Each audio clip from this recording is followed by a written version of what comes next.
So we will try doing a deployment now on these servers. First, we will start with selecting the application name, exporting the application. This is how you need to take a backup before you go ahead and export it.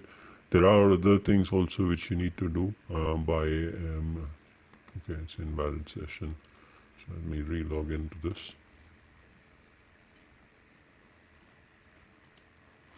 So when you enter the application, you need to understand the application before you export the application, or it's just basically like taking a backup. So it's better if you create a Word document and then start pasting down all those screenshots which I'm telling you. First, to start with, you have to understand where this application is routed to. So you can see that it is going to server 1 and auto start is yes. So when the auto start becomes no, then it is very important option. So it means that people come here and select the application and start the application. Okay. Now you have to understand there are two terminologies here. One is the application server. Another terminology is the applications. Application server hosts different an application server hosts different applications. So if I go to the enterprise application, you will see different applications. Now, if you have a situation where it is mounted to a cluster, then obviously it is reporting to multiple application servers, as cluster is just a paper-based configuration. So you have to first see that and understand it, and then proceed with that. So it is necessary that you should have a screenshot of this particular item and see if it is auto start is enabled or disabled. Next thing is when you come about that, you can see the startup behavior, basically the order of startup. So if you are in some kind of a financial application or banking application, there are multiple application which works one by one, like there is an order for it to start. So you need to see which order it belongs to, as it says 1, which is the default number. So you can take a screenshot of it and ignore it. So here, launch application before server completely start up. So basically this means that after the server startup, this application will not start, as in like your application server JVM will wait for its startup dependent on this particular application. So which means that until this application comes up, the application server would not start up. So remember that, check for these options before you go ahead and export and re-upload or redeploy the application. The next important thing is like the class loading and update direction. So here you need to check which class load needs to go first, whether it is like the parent class will load first or the local classes will load first. So this is very important option for you. And also security roles and mapping. This is only in case if you have client authentication enabled through the application. So by default it's not enabled, but then your application has such client authentication enabled. So you may have to come and check if any users needs to be mapped here, or group name needs to be mapped here. So that screenshot also you may need to take it. You can also take a screenshot of the deployment descriptor to understand how the application is configured, but more or less it's all something which we do it in a group basis over here. So the next one is manage modules. Here is very important thing for us to see if there are, as this is a EAR file, there will be multiple modules. Okay, one is the var file itself is a module. Okay, another one is like there's a jar file here. So there's another module. There may be a situation that your application may be mapped for different users. Let me zoom in a little bit so it's much clearer for you. Yeah, so there may be situations that each module may contact different application servers or different cluster members. There is an option you can, while deploying this, you can choose that way where this particular module will respond to a different cluster and this particular module will respond to a different cluster. So it is mandatory to capture the screenshot of this before you proceed to the next step. Context root for web module is very important. This will tell you what is the context root it is mounting on. If there is an option, there could be various different context root and for an application, and the context root references may differ as well. So what is a context root? So this is a context root. So when we browse this VAS host 1 colon 9043, and then we give the context root here. So without this context root, it will not work. If I try to browse it like this without a context root or giving slash as a context root, you can see the website will not work. It says that virtual host, a web group or virtual host to handle this slash has not been defined, because there is nothing as a context root for that. So remember that context root is important. If your application has it, make sure you gather a screenshot before you proceed with the uninstallation. So these are pretty much important stuff. Before you uninstall your application, please make sure you do that. One thing I forgot to tell you, important stuff, which is the virtual host. Now virtual host enables you to browse your application. By default, you will have in the default host. Okay, so there are three types of virtual host. We will talk later about it. One is the default host, admin host, proxy host. So the admin host is for the administration operation, DMGR operation, but default host is for the application related operation. So remember, it should be always on default host unless and until your customer has created a new host name called customized host name.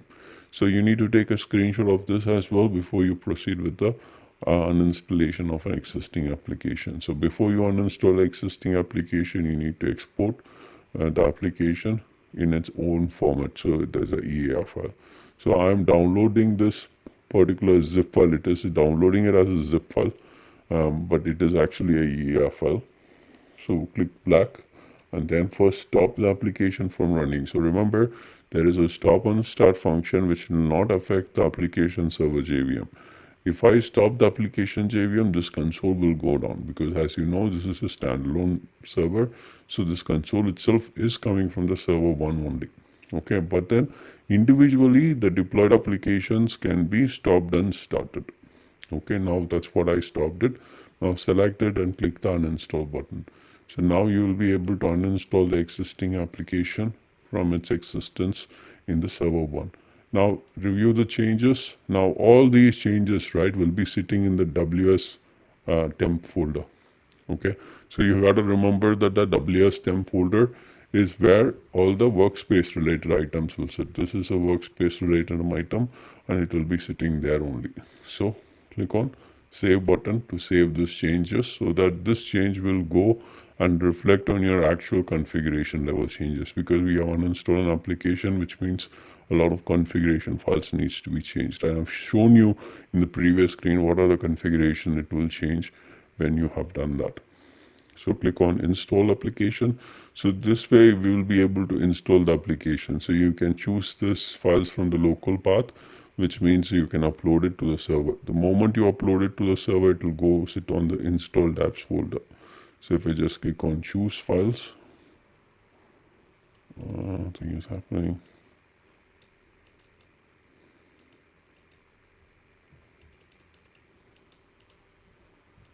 Okay, I'll try remote path, see if it works. Yeah, it works fine. So here I'm going to the slash folder, then home folder, VAS user, and then in the downloads folder, I should have the default file, default application.zip. So click on next, see if it accepts that file. So it's not accepting as a file, it should be a EAR file. So go to the console, let's work it out what it needs. All right, so clear this window, go to home, VAS user, downloads. And in there you should see the zip file. Unzip this file, and then you actually are getting a lot of files over here. So it's like move default application.zip to // or /opt.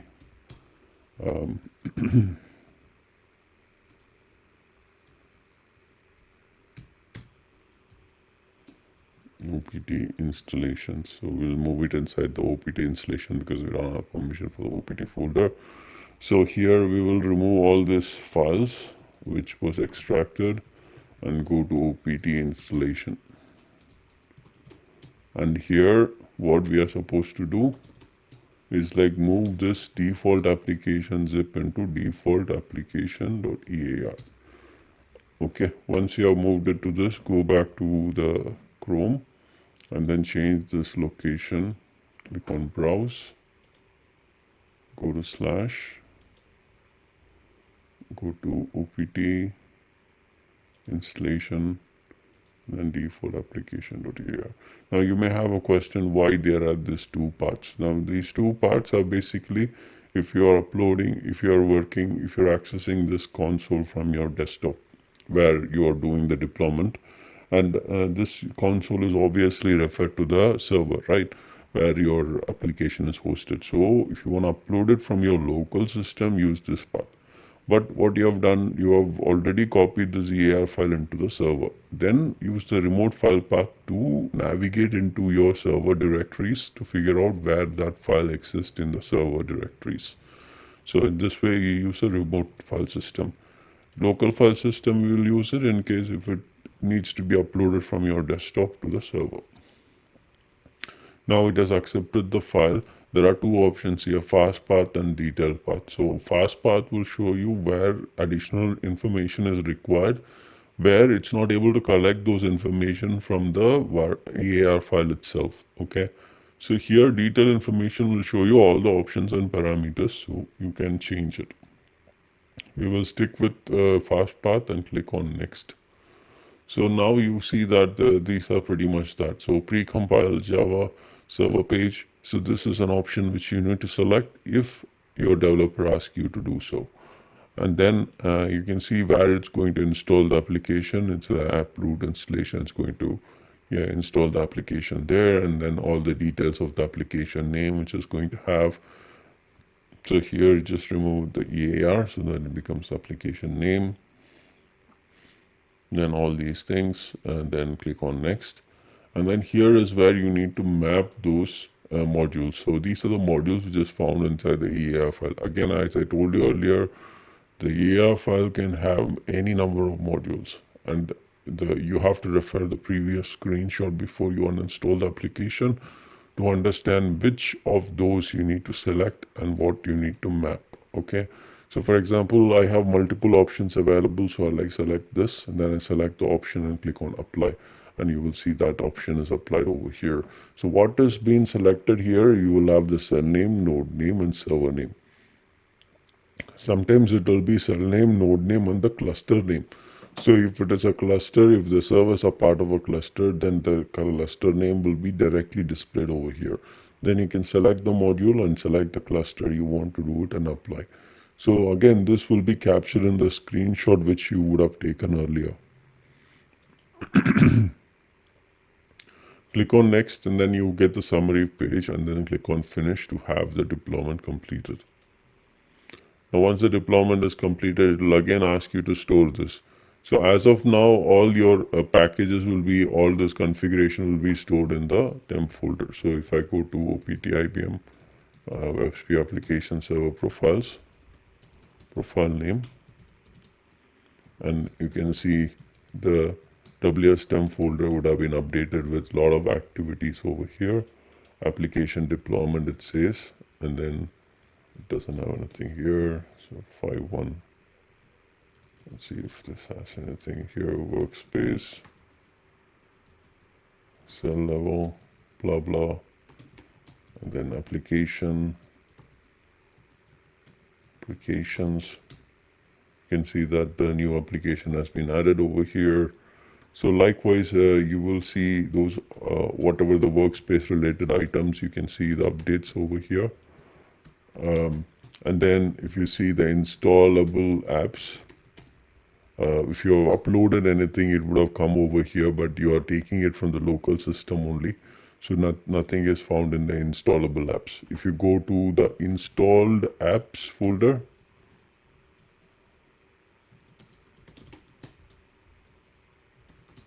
and go inside the cell name, you will see only two applications. So far the installation has not completed.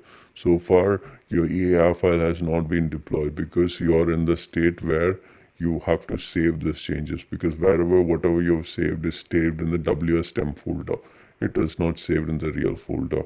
So when you click on review and you see the total number of changes which is going to happen, you can see all the configuration level changes is happening, and then a new EAR file will be kept. The same details of whatever it is there, right, you were able to find in the WS temp also.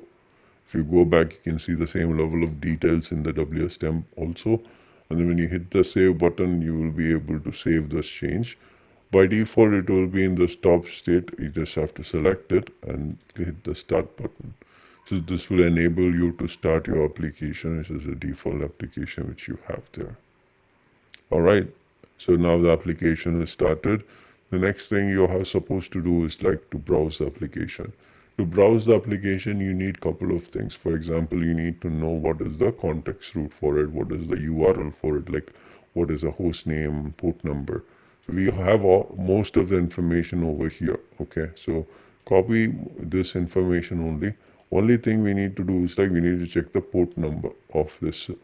I've shown you how to get the port number from the console. Now from the command line, from the server index.xml. Now let me show you how to take it from the console. So if we go to the WebSphere application server, click on the server name. And then if you come down here, you will see ports over here. Do not click on the ports because it will take some time. But if you click on the plus button, you can immediately see that admin host secure is 9043, default host secure is 9443. So change it to the default host secure, which is 9443, because we are browsing the application and we are browsing the /1. So it says that no target servlet has been configured for /. So go back to the console, go back to your applications, and then select the application which you have installed. Select the modules. So here is the web application, a WAR file, right? So WAR file basically is the interface or the look of the website. The look of the website is the WAR file. The logics of the website is basically the EAR file, like whatever the jar files which is attached, right? That's the logics of it. But majorly the looks of the website will be the WAR file. So when you go inside the default application, you can see the similar setting called view deployment description. So when you click on view deployment description, you can clearly see what are the context root which is available for you to browse. So if you come over here, you can see something called servlet mapping. So there are multiple servlet mappings over here which goes to /snoop. So let's hit /snoop and see if anything works. /snoop.